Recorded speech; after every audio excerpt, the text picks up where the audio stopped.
What are vaccines made of? Vaccines are made of several things that fall generally into three categories: antigens, adjuvants sometimes, and excipients. Antigens are all or part of the disease germ you want your body to fight. Adjuvants are substances added to some vaccines to trigger a stronger immune response than the antigens alone can evoke.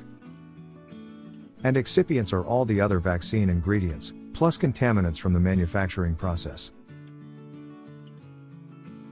Antigens are viruses, bacteria, and other things that can make you sick.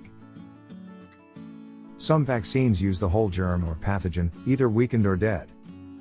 But some vaccines use only small fragments of the pathogens.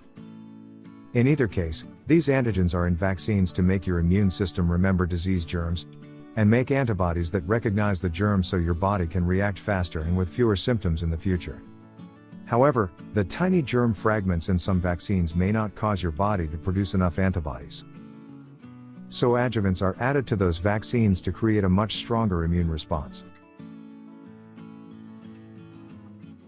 The most common vaccine adjuvant is aluminum, though some vaccines use squalene, an oil derived from shark livers. Excipients are all the other ingredients and contaminants in the vaccine.